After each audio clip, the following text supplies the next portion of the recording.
Snow White's Story.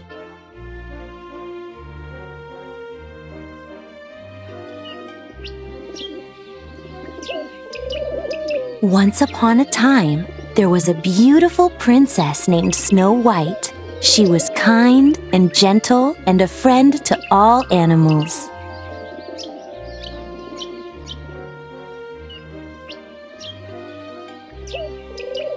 One day, Snow White met a charming prince. As they sang a song of love together, Snow White's evil stepmother, the queen, watched them.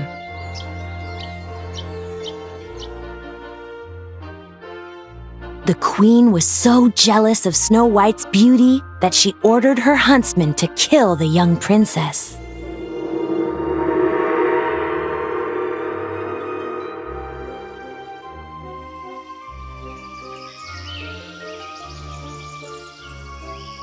But the huntsman couldn't bring himself to hurt Snow White. He told her to run far away so the queen would never find her.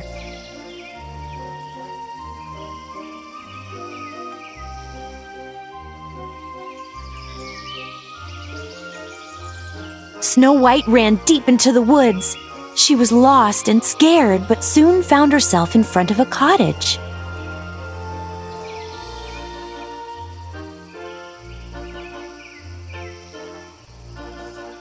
The princess knocked, but no one was home. She slowly stepped inside.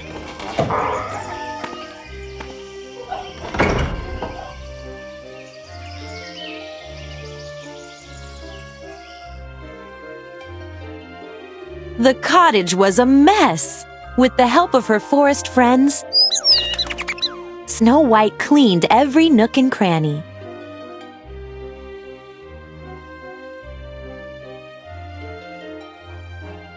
"Maybe whoever lives here will let me stay," said Snow White.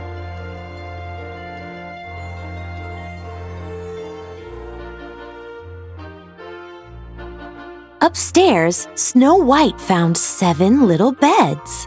She thought they belonged to children.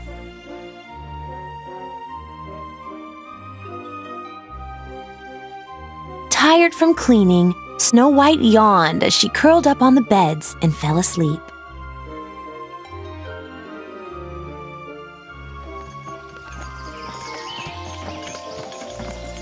Meanwhile, the 7 dwarfs were heading home from a long day of working in a jewel mine. They were anxious to get home to their cottage in the woods.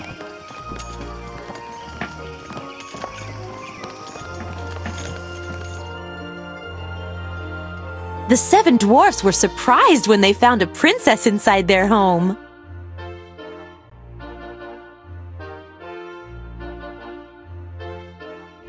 When Snow White awoke, she was charmed by the 7 dwarfs: Dopey, Sneezy, Happy, Grumpy, Doc, Bashful, and Sleepy.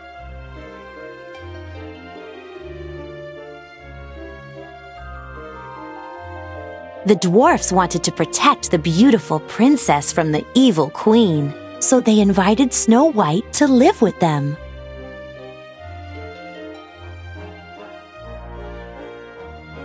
To celebrate, the new friends sang and danced the night away.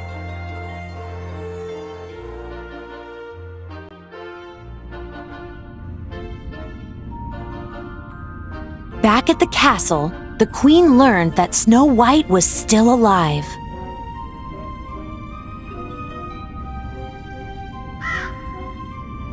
Enraged, she made a magic potion to change her appearance. Her plan was to trick the princess.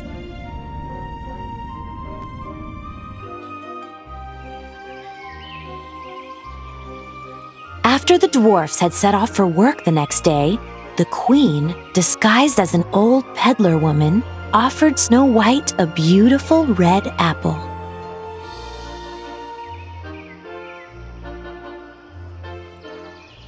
Snow White took one bite of the apple and fell into a deep sleep.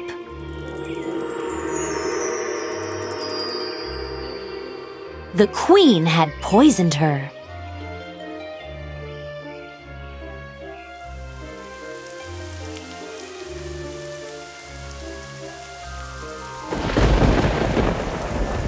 When the dwarfs came home, they chased the queen to the top of a stormy mountain. Suddenly, lightning hit the mountain, and the queen fell, never to be seen again.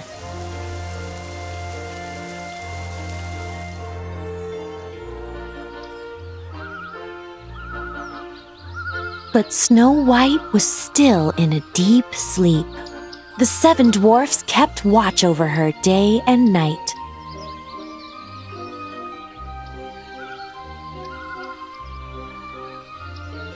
Finally, Snow White's Prince Charming arrived. He had been searching everywhere for the beautiful princess he had sung with so long ago.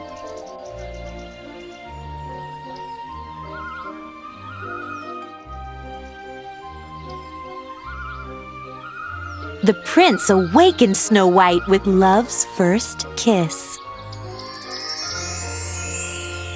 The spell was broken. Snow White and the prince returned to the kingdom and lived happily ever after.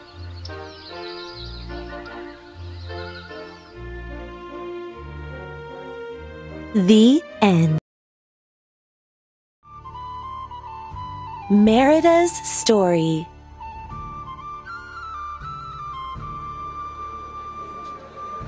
King Fergus and Queen Eleanor ruled the kingdom of Dunbroch in Scotland.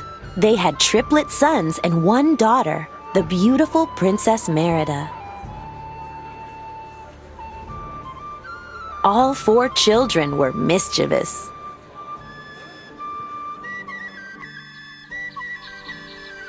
Queen Eleanor tried to teach Merida how to behave like a perfect princess.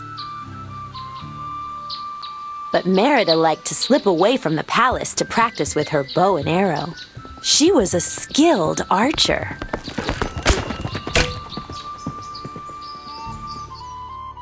One night, the queen announced that 3 clans were coming to visit. Each would present a suitor to compete for Merida's hand in marriage. Merida was horrified. "I won't go through with it," she shouted.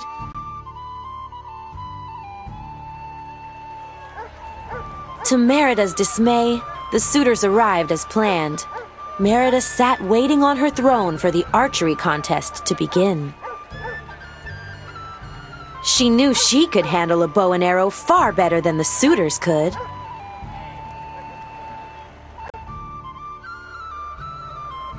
Once the suitors had taken their shots, Merida marched onto the field. The queen yelled for her to stop, but Merida didn't listen.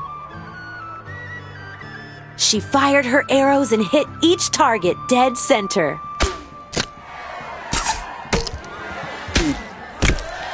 She had won. Now she wouldn't have to marry anyone.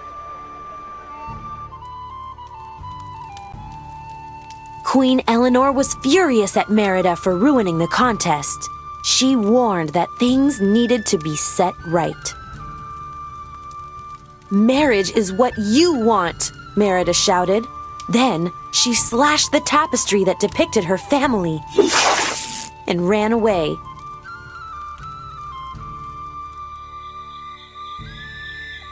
Merida fled deep into the woods where mysterious blue will-o'-the-wisps led her to a cottage. Inside, she found a witch. Merida begged her to change her mother. The witch gave Merida a spell cake. Back at the castle, Merida presented the cake to her mother. She watched closely as Eleanor took a bite. At first, nothing happened, but then Eleanor began to feel sick. Merida helped Eleanor into bed.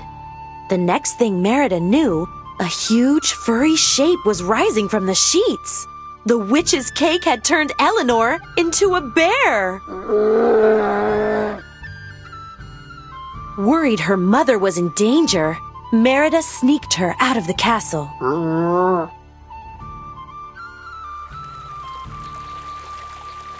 Merida and Eleanor Bear first went to the witch's cottage and only found a message.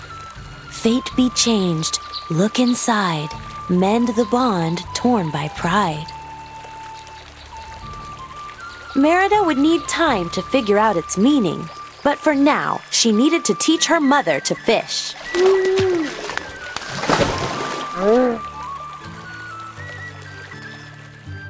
Merida realized that to mend the bond and break the spell, she must repair the tapestry she had torn. After sneaking into the castle, Merida and her mother were discovered by King Fergus. The king drew his sword. "It's not what you think," Merida cried. The king wouldn't listen. The king wouldn't listen. He slashed at the bear, who struck back, knocking him to the ground. The noise drew the visiting lords and their sons. Terrified, Eleanor Bear raced from the castle.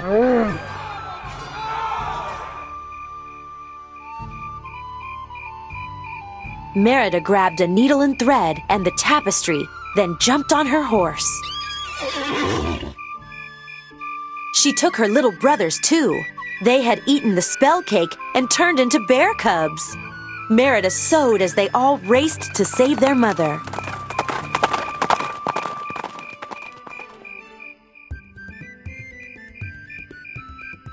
When Merida arrived, she wrapped the mended tapestry over her mother. "I want you back, Mum," Merida cried. "I love you." King Fergus was shocked to realize the bear was his beloved wife.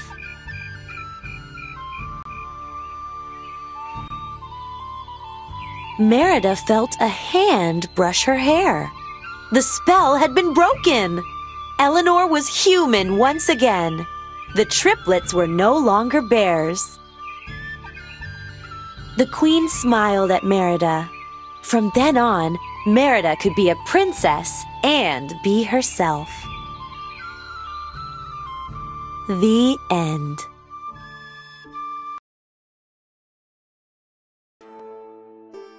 Mulan's story. Thousands of years ago in ancient China, there lived a beautiful young woman named Mulan. She lived with her parents and a dog named Little Brother. Mulan's father had once been a great warrior, but his leg had been injured in battle. As an only child, Mulan felt responsible for upholding the family honor.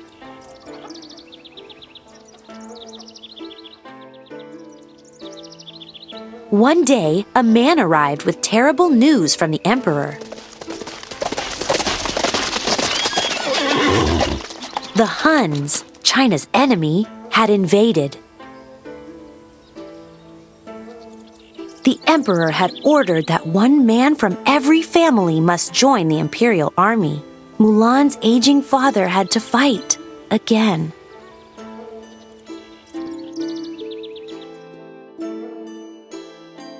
Mulan knew her father was too old to fight.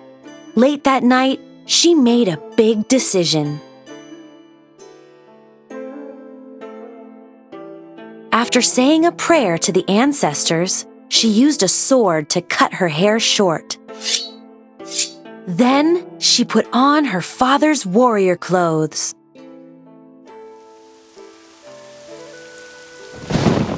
As her parents slept, Mulan, now dressed as a young man, jumped onto her father's horse, Khan. Then she raced off to join the imperial army in her father's place. Somehow, she would find a way to bring honor to her family.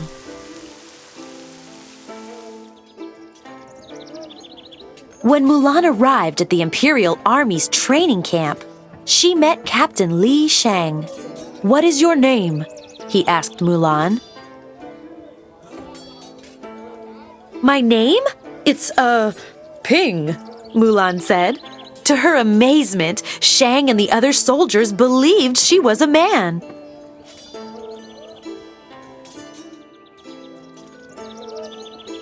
Shang worked hard to teach his soldiers strength and discipline. Mulan struggled to keep up.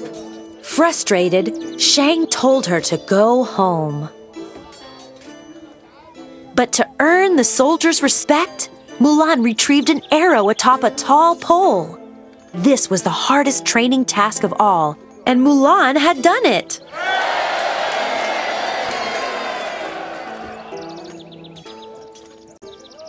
Mulan was not alone on her journey. A dragon named Mushu, sent from the ancestors to be her guardian, and a cricket named Cricky were always at her side. Working together, they wrote a fake letter ordering Shang and his soldiers to go after the Huns. Now Mulan would get her chance to bring honor to her family.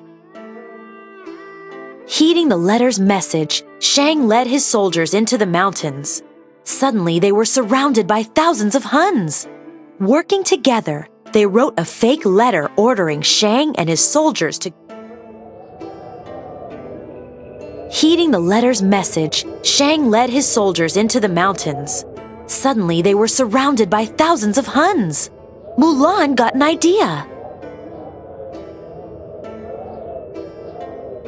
She grabbed the very last cannon and, using Mushu's flame, lit the fuse.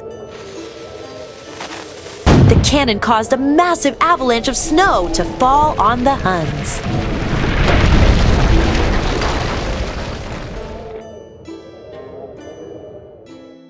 But the danger wasn't over. Snow was now racing toward Mulan and her friends.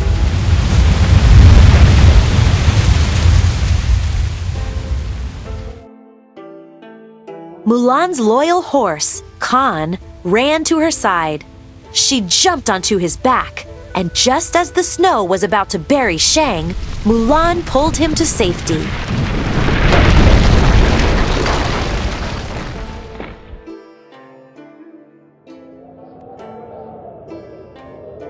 During the battle, Mulan had been injured. While caring for her wound, a medic realized that Ping was a woman. Shang had no choice but to leave Mulan behind. As she sat with Khan, Mushu, and Cricky, Mulan felt she had failed her family and herself. Then, she heard the Huns' voices. Mulan raced to the imperial city to warn Shang. "The Huns are alive," she told him. "They're in the city!" But Shang felt betrayed by Mulan and did not trust her. Mulan tried warning the others, but no one would believe her.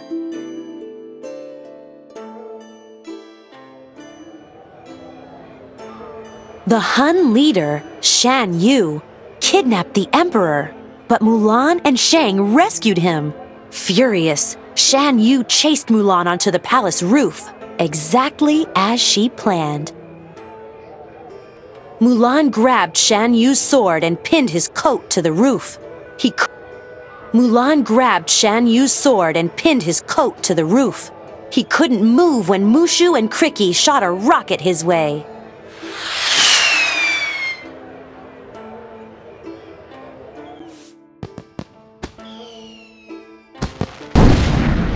The force of the explosion sent Mushu and Cricky flying through the air. Mulan and Shang fell together to the ground as fireworks began to fill the sky.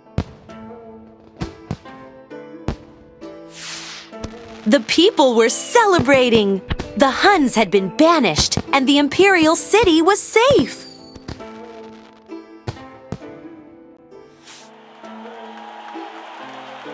The emperor was very grateful to Mulan.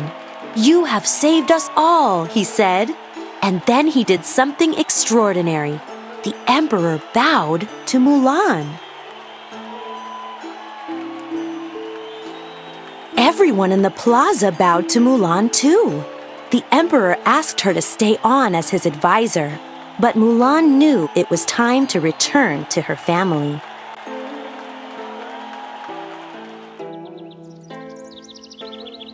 At home, Mulan presented her father with a sword given to her by the emperor.